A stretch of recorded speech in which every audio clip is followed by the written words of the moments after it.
igreja de Jesus, ela continuar firme, evangelizando, lendo Bíblia, ela vai ser uma igreja sempre forte. E sempre vai ter gente nova. E vai ter sempre gente renovando aqui na frente, atrás, no banco. Vai ter gente, mas tem que pregar o evangelho. Tem que abrir Bíblia, tem que ensinar Bíblia. E eu espero ser útil na vida dos irmãos até o meu último dia, até a hora que eu aguentar. Amigos de verdade, fé individual e coletiva. Vamos ver o que esse texto dá para nós de material. Marcos capítulo 2, de 1 a 12. Os últimos encontros, nós falamos de fé. Falamos de uma fé inútil em fevereiro. Na última nós falamos a diferença entre emoção e fé. Cuidado com a emoção, cuidado com a emoção, cuidado com a emoção, cuidado com a emoção. Fique na fé. Se você estudar a história de todos os personagens bíblicos, homens da história, você vai perceber que a fé, ela, por via de regra, ela é contemplativa. O pastor Geraldo falou assim, dá um medo. Não foi, pastor Geraldo? E eu falei, concordo. Marcos capítulo 2, de 1 a 12. Leia aí direitinho. O texto está aí. Tá? Nada de falar, não sei, não está na Bíblia. Eu copiei, está aí. Não estão lendo Bíblia coisa nenhuma. Dias depois entrou Jesus de novo em Cafarnaum e logo correu que ele estava em casa. Jesus, voltou para Cafarnaum. Essa parte aqui eu inseri, tá?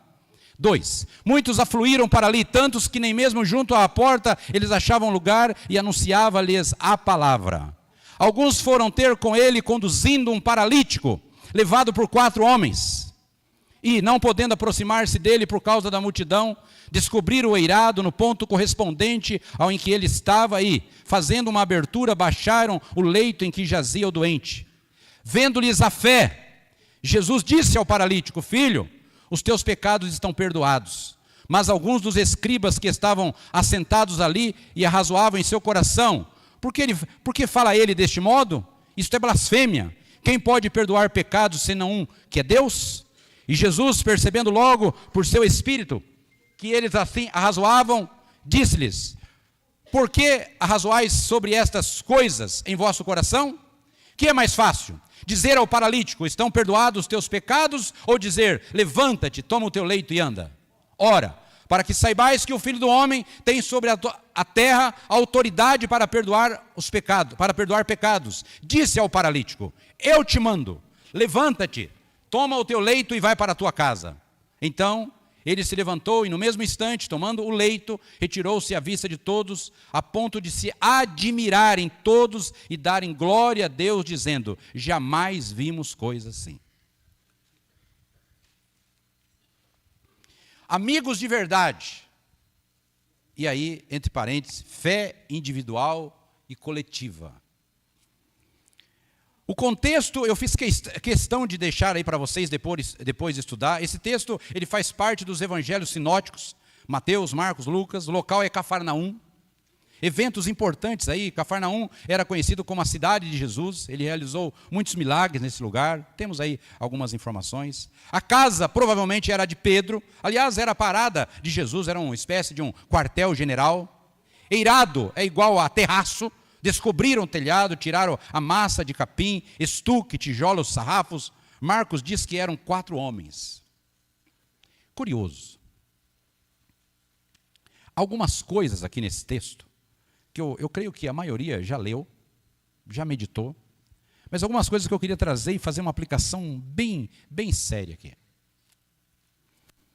Quantos amigos você tem?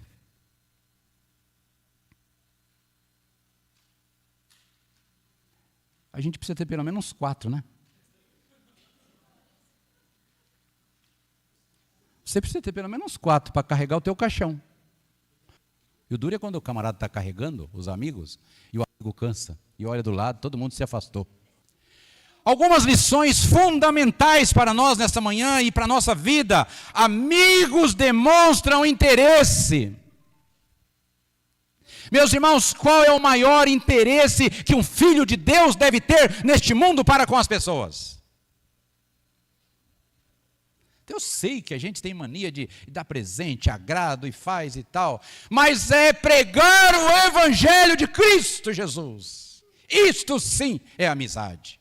Você prega o evangelho? Você dedica tempo? Estava conversando com a minha esposa ontem, né? Num bate-papo, nos nossos momentos ali de refeição, tal, a gente sempre está compartilhando coisas boas. Eu falei, Sônia, nós precisamos ensinar a igreja. E lógico, ensinar a igreja é ensinar nós mesmos. Não é pensar no outro só, pensar na gente mesmo. Para a gente começar, eu queria desafiar você comigo aqui. O que você pede para Deus assim que você pede? O que você gosta, que te agrada? Tem pessoa, por exemplo, que quer comprar um carro. Senhor, um carro, né? Se perguntar isso para um adolescente, né? Ele vai falar que é moto, né? É, uma moto. Se você tiver a mesma determinação para evangelizar, a mesma vontade para pregar o evangelho para alguém, ó, aí a coisa tá bom. Você já experimentou orar por isto? Senhor, eu quero ter o desejo, eu quero evangelizar, Senhor. Eu quero compartilhar essa graça gloriosa que me dá a garantia de que eu vou morar na eternidade com o Senhor. Eu quero dividir isso com as pessoas. Meus irmãos, se nós chegarmos na idade que nós estamos, porque aqui eu estou pensando que eu estou falando com um grupo de 60 anos para frente, né? É lógico que tem outros mais novos, mas eu estou falando com todos. Se você chegou nessa idade e ainda não entendeu da urgência de pregar o evangelho, você está com um problema sério. Você está precisando de tratamento. Tratamento de gabinete pastoral, orar junto com o pastor da igreja. E sair para evangelizar, fazer trabalhos práticos. Amigos demonstram interesse, sentiram a dor e sofrimento do paralítico. O interesse em ajudar levou-os à ação. Você tem demonstrado interesse por alguém? Você ajuda? Irmãos, é impressionante o número de pessoas nessa história. E antigamente a gente falava que eram os idosos. Agora é adolescente, agora é jovem, agora é adulto, agora é criança de 6 anos. Você pergunta alguma coisa, estou cansado. É um semblante abatido. Eu fui criado no Paraná. Eu fui criado na base do chinelo, cinta, vara de marmelo, essas coisas assim que vocês todos conheceram, já usaram, né? Já usaram em vocês, né? Todo mundo que foi criado assim é tudo mais fácil. Não tem, porque a gente brinca muito com a vida. A gente brinca muito com a vida. Amigos demonstram interesse. Qual foi o interesse que estes homens do texto, o texto fala no versículo 3 que esse paralítico, ele não podia se mover, ele foi levado por 4 homens. Ele foi levado por 4 homens. Está escrito, ele foi levado por 4 homens. Muitas vezes, meus irmãos, na nossa história, nós temos que ser carregado por alguém. Ou você está carregando alguém, ou você é a pessoa que está carregada. Entenda isto. Para de ficar vivendo, qualquer um de nós, qualquer ser humano, até o dia da morte, se ele estivesse mexendo, deixa ele se mexer. Ninguém perde a mão lavando louça, não. Ninguém perde o brilho por estar cozinhando, fazendo coisas. Você tem que se ocupar. Eu estava vendo aqui, do lado aqui tem, parece que um espaço, uma UBS, é isso? Gente, eu já fiquei pensando. Depois o pastor, o senhor achando alguém que se interessa por isso, da igreja, eu já tenho uma ideia aí, como fazer para entregar material evangelístico aqui. Uma estratégia, para alguém ficar sentado na porta da igreja e evangelizando. Amigos demonstram interesse. Você tem demonstrado interesse por alguém? Você responde. Amigos dão provas de amor. Carregam a pessoa para receber a bênção. Veja bem. Não é que ele carrega para receber a bênção dele, é para a pessoa receber a bênção dela. Não só falam de fé, mas exercem fé. Meus irmãos, uma coisa é eu sei que é bom, é gostoso estarmos num ambiente de 4 paredes louvando a Deus, eu sei, mas nós não fomos chamados mais para isso. E a gente tem que tomar cuidado para a gente não ficar só nisto. Porque isto nos atrai, eu sei, a gente gosta. Mas nós precisamos de sair, porque a nossa parada não é aqui. Não é. Amigos dão provas de amor, carregam a pessoa para receber a bênção, não só falam de fé, mas exercem a fé. Você tem dado provas de amor por alguém? Qual? Você tem dado provas de amor por alguém? Vamos lá. Amigos ultrapassam barreiras. A primeira barreira eram eles mesmos, o que os outros iriam dizer. A segunda barreira era o próprio interessado. Irmãos, a gente agradece pelas pessoas cuidarem de nós. Nesse caso aqui do texto, como será que estava se sentindo o homem paralítico? Porque a questão aqui, ela toma uma proporção fora do normal. Porque o negócio não é entrada pela porta. E tivesse que estragar aqui, alguém tinha que pagar isso aqui. E eu não sei se a igreja queria desembolsar isso, né? Talvez mandasse o débito para a casa dela, o boleto. A segunda barreira era o próprio interessado. Deixa para lá que eu vou morrer assim mesmo. Mas não era só isso, tinha a multidão. O que os outros vão dizer? A gente não tem essa mania? O que os outros vão dizer? Provavelmente tudo isso estava inserido aqui. O telhado, como é que faz para mexer com o telhado? Dificuldade. A vergonha. Lá tinha um grupo de pessoas na frente de Jesus e de repente o camarada aparece de cima. Helicóptero? Não. Você tem ultrapassado barreiras para ajudar alguém? É pergunta de aplicação de texto. Aplicar. Pensar. Tem muitas pessoas, irmãos, que nós podemos ajudar se a gente vencer a nós mesmos, porque o preconceito está dentro de nós. Os bloqueios estão com a gente. Mas não sei se vale a pena. Mas, tal. Você fica procurando justificar coisas que Jesus em nenhum momento mandou você justificar. Aliás, o que Jesus ensinou para nós é não fazermos a acepção de pessoas. Mas nós fazemos. Amigos são ousados. Acreditam. Note que a fé é até mais dos amigos. Que coisa interessante. Existe aqui a fé do paralítico. Mas existe a fé dos amigos. Meus irmãos, nós temos que descobrir isso. Ter a nossa fé, sim. Ter a nossa fé. Mas também ter a fé dos amigos. No sentido de você ser a pessoa que ajuda aquela outra pessoa a vencer barreiras que ela mesma. Talvez o paralítico, na hora que chegou ali na direção de ir para o telhado, o paralítico falou, pessoal, deixa, já está bom, vocês tentaram. Não se incomoda não. Eu não sei, pastor, se o senhor, lá na hora que o calo apertou lá, que o negócio, o senhor viu que o negócio estava ficando meio, né, estava funilando ali, o senhor falou, pessoal, deixa, eu vou, né, deixa, eu me entrego. Não, esses amigos aqui falaram, não, ele está lá dentro, vamos levar, nós temos que levar você até lá. Glória a Deus, porque existem um monte de pessoas nesse mundo que estão indo até as últimas consequências para levar o evangelho para alguém. Assim como aqueles enfermeiros, médicos lutaram. Cuida que senão ele vai agora, segura aí. Isto tem que ser com a pregação do evangelho, que é mais importante do que o corpo. Amigos são ousados, acreditam, arriscam. Meus irmãos, eu fico imaginando que ali o contexto, porque o texto vai falar que lá naquela casa lá, havia muitas pessoas, não é isso? Depois que Jesus entrou, de novo, ele estava em casa, muitos afluíram para ali, tantos que nem mesmo junto à porta eles achavam lugar, enfim, tinha uma multidão, depois vai falar a palavra multidão, não vai? E não podendo aproximar-se dele, versículo 4, por causa da multidão.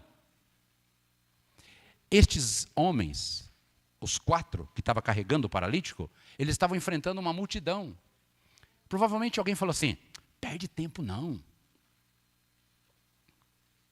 Perde tempo não. Jesus está falando, não incomode. Quantas ocasiões que a gente lendo os evangelhos, nós vamos ver que tem alguém querendo dizer, não incomode mais o mestre. Acho que aquele texto da filha de Jairo, né? Não incomode mais ele não, ela já morreu. Com Jesus não tem. Para a mulher, aquela mulher com o problema do fluxo de sangue, não é isso? Não. Se afasta do mestre. A mulher crendo, a mulher falando, se eu tocar, eu vou ser curada. É a fé. A fé. Aqui havia um casamento entre a fé do paralítico e havia o casamento da fé dos homens que estava carregando. Oh, meu Deus. Como é bom quando alguém nos carrega com fé, né? Tem muitos maridos carregando casamento com fé. Que a mulher dá um trabalho. E tem muitas mulheres carregando marido. Tem muitas famílias carregando filhos com fé, porque o bichinho dá trabalho. A gente tem que ensinar toda essa realidade para a nossa família, para a nossa igreja, para o nosso povo. Você tem sido ousado para ajudar alguém? Você tem sido corajoso mesmo? Amigos superam limites. O paralítico foi convencido de que devia tentar. Os recursos foram aparecendo. O medo foi ficando para trás. A fé foi aumentando. O amigo foi colocado diante de Jesus. Missão cumprida. Coloque, irmãos, as pessoas diante de Jesus. Pare com esse negócio. A gente tem uma mania feia. Todo mundo tem. Eu tenho. A gente se perde e começa a falar da gente. Não, porque eu fiz isso, né? Pastor, eu sou pastor há mais de 30 anos, então eu começo a falar, não, porque no meu ministério, no primeiro, a gente tem isso, né, pastor? É natural. Então, no segundo ministério, que eu batizei tantas pessoas, tal, né? Olha, o pecador não quer saber nada disso, ele quer saber de um Jesus. Se você puder encurtar um pouco mais e direto o nome de Jesus, é melhor. Trata de Jesus. Você não interessa.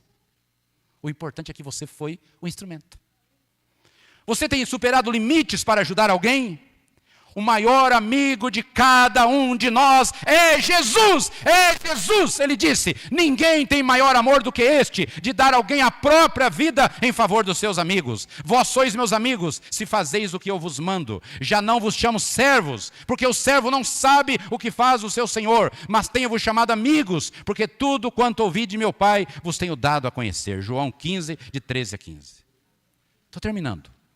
Amigos demonstram interesse.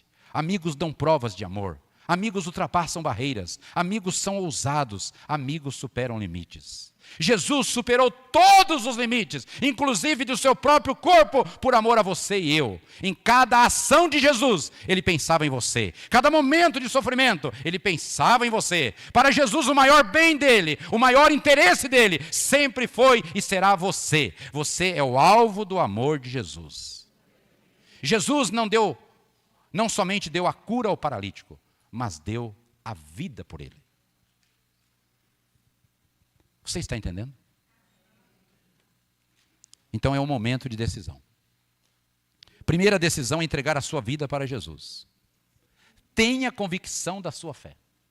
Uma das coisas que me marcou em relação a esta irmã que eu pude acompanhar o sepultamento, é que ela, quando eu a visitei no hospital, ela dizia assim, pastor, eu creio que Deus tem um plano, um propósito na minha vida em relação à minha família. Você não precisa aparecer. Primeira decisão, entregar a sua vida para Jesus, convidar Jesus para ser o Salvador e Senhor da sua vida. Segunda decisão, essa segunda é importantíssima, levar pessoas para Jesus. Investindo tempo, investindo esforços, criatividade, enfim, tudo que você tiver. Que Deus os abençoe.